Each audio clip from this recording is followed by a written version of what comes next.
Hi friends, आज આપણે બનાવશું છોલે ભટુરે। તો રેસીપી એન્ડ સુધી જરૂરથી જોજો અને મારી રેસીપી પહેલી વાર જોતા હોય તો ચેનલને સબસ્ક્રાઈબ જરૂરથી કરજો। તો આપણે આ છોલે માટે ચણા છે તેને 10 થી 12 કલાક માટે પલાળી લીધા છે મેં। તો આપણા ચણા છે તે સરસ રીતે પલળી ગયા છે। હવે આપણે આને બાફી લેશું। તો છોલેમાં એડ કરવા માટે આપણે એક પોટલી તૈયાર કરશું। तो मैं व्हाइट कापड़ लीधुं छे, एमां अर्धी चमची आपणे चानी भूकी एड करी छे अने 3 टुकड़ा आपणे तजना एड कर्या छे, 4 आपणे लविंग एड कर्या छे। आनी आपणे पोटली वाળી लेशुं।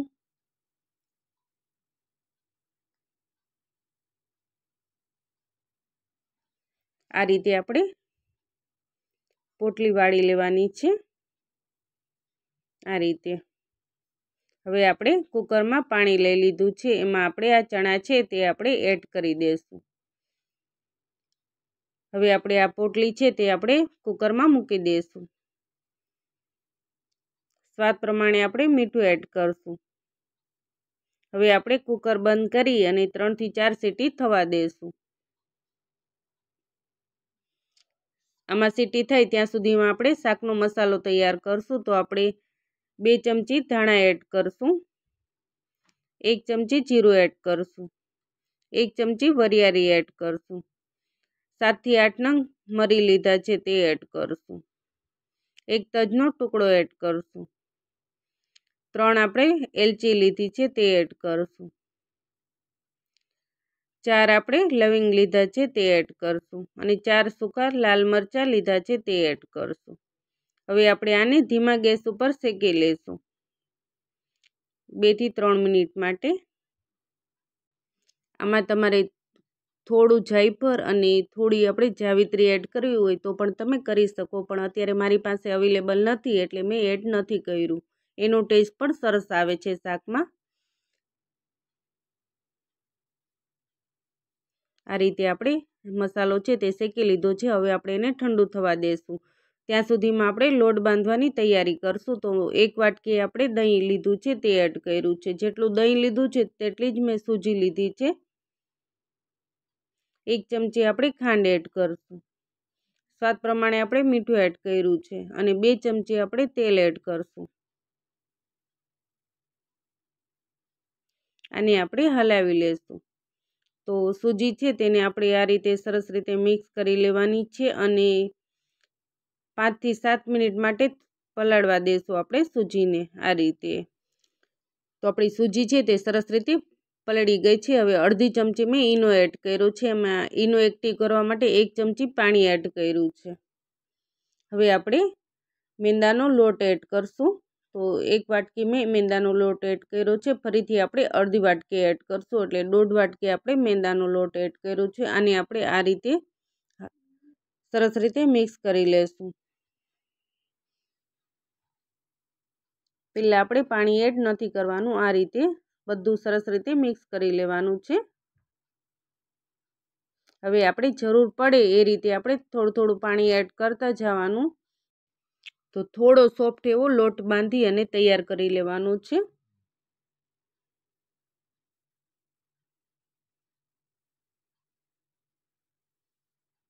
તો આપણો લોટ છે તે બંધાઈ ગયો છે। હવે આપણે થોડું તેલ એડ કર્યું છે।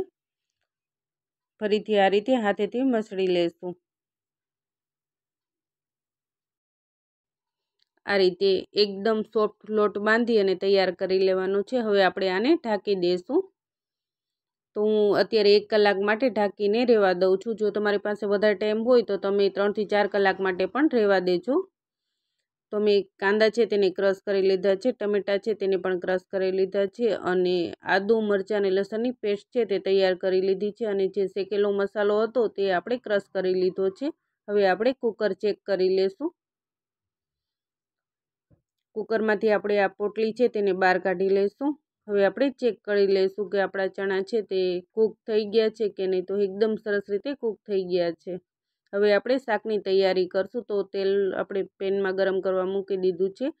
અડધી ચમચી જીરું એડ કર્યું છે, 1 તમાલપત્ર એડ કર્યું છે અને ચપટી આપણે હિંગ લીધી છે। હવે આપણે આદુ મરચાં અને લસણની જે પેસ્ટ તૈયાર કરી છે તે એડ કરી છે અને આપણે હલાવી લેશું।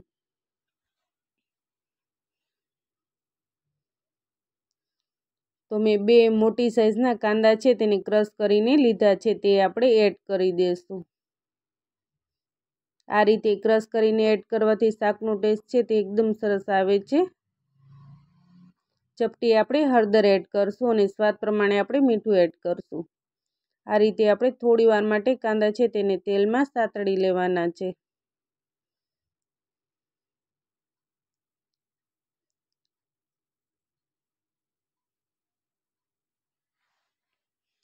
આ રીતે 2 થી 3 મિનિટ થઈ ગઈ છે અને સરસ રીતે સતળાઈ ગયા છે કાંદા। તો મેં 2 મોટી સાઈઝના ટમેટા છે તેને ક્રશ કરીને એડ કર્યા છે।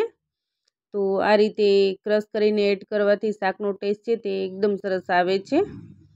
હવે આપણે ફરીથી આપણે ટમેટા છે તેને પણ આપણે 2 થી 3 મિનિટ માટે આ રીતે તેલમાં સાતળી લઈશું। તો 2 થી 3 મિનિટ થઈ ગઈ છે અને તેલ ઉપર છૂટું પડવા લાગ્યું છે। હવે આપણે આ જે શાકનો મસાલો ક્રશ કર્યો છે તે આપણે એડ કરી દઈશું। તો અત્યારે આપણે 2 ચમચી શાકનો મસાલો છે તે એડ કરશું, અડધી ચમચી ધાણા જીરું પાવડર એડ કરશું અને ચપટી આપણે લાલ મરચું પાવડર એડ કરશું, અડધી ચમચી આપણે આમચૂર પાવડર એડ કરશું અને ચપટી આપણે કસૂરી મેથી છે તેને આ રીતે હાથેથી ક્રશ કરી અને એડ કરી દઈશું। આનો ટેસ્ટ સરસ આવે છે શાકમાં। તો આપણે બધા જ મસાલા છે તેને સરસ રીતે મિક્સ કરી લેશું। આને પણ આપણે થોડી વાર માટે આ રીતે સાતળી લેશું। તો આપણી શાકની ગ્રેવી છે તે એકદમ સરસ બનીને તૈયાર થઈ ગઈ છે। આ રીતે ફરતું તેલ છે તે છૂટું પડી ગયું છે। હવે આપણે ચણા છે તે પણ આપણે એડ કરી દઈશું અને આપણે હલાવી લેશું। અને શાકની ગ્રેવીમાં થોડી વાર માટે કૂક થવા દઈશું।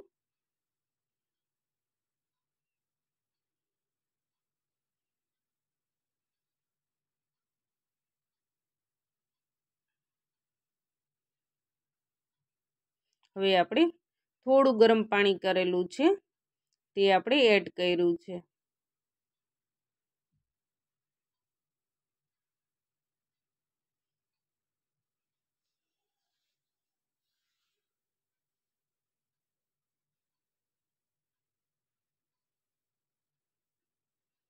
આ રીતે થોડી વાર માટે કૂક થવા દેશું શાકને।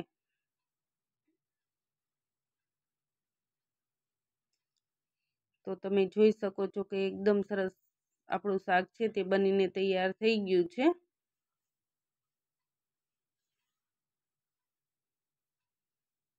હવે આપણે ગેસ બંધ કરી દઈશું અને ભટુરે બનાવવાની તૈયારી કરશું। તો લોટ છે તેને એકદમ સરસ રીતે આપણે મસળી લેવાનો છે હાથેથી આ રીતે। હવે આપણે આ રીતે થોડો લોટ લઈ લેશું, એક ભટુરે બને એટલો આ રીતનો લોટ આપણે લઈ લેવાનું છે અને ગોળનું તૈયાર કરી લેશું। તો આપણે આ પાટલો છે તે લઈ લીધો છે, આમાં આપણે થોડું તેલ આ રીતે લગાવી દેવાનું છે પાટલામાં અને વેલણમાં આ રીતે। હવે આપણે ભટુરે છે તે આ રીતે બનાવી લેશું। તો આપણે આને થોડું આ રીતે બહાર મળે ને તે રીતનો શેપ આપશું, લંબગોળ, એકદમ ગોળ નથી વણવાનું અને એકદમ સરળતાથી બની જાય છે, એકદમ સોફ્ટ લોટ હોય એટલે। તો આ રીતે આપણે ભટુરે છે તે બનાવી લેવાના છે। તો આપણે ચેક કરી લેશું આપણું તેલ છે તે આવી ગયું છે। આ રીતે આપણે ભટુરે છે તે તળી લેવાના છે। તો આ રીતે ચમચાની મદદથી થોડું ઉપર તેલ આ રીતે એડ કરતું જવાનું એટલે એકદમ સરળતાથી ફૂલી જાય છે। તો ફ્રેન્ડ્સ, તમે પહેલી વાર બનાવતા હશે તો પણ તમારા ભટુરે છે તે એકદમ સરસ રીતે બનશે। તો આ રીતે આપણે બધા જ ભટુરે છે તેને આપણે તળી લેશું।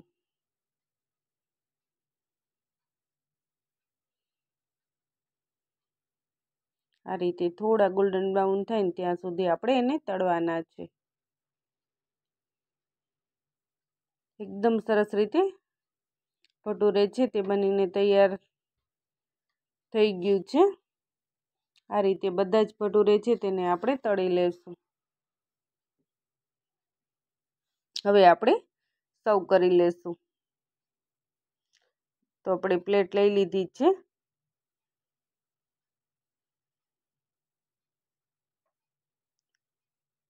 તો ફ્રેન્ડ્સ તમે જોઈ શકો છો કે એકદમ સરસ રીતે આપણા છોલે છે તે બનીને તૈયાર થઈ ગયા છે। હવે આપણે ભટુરે છે તે પણ સર્વ કરી દઈશું। તો મેં કાંદા છે તેમાં ચટણી અને મીઠું નાખી અને આ રીતે મસાલાવાળા બનાવી લીધા છે અને ભટુરે છે તે પણ તમને હું કટિંગ કરીને બતાવું। એકદમ સરસ જાળીદાર અને ફૂલેલા બન્યા છે। આ રીતે એકદમ સોફ્ટ।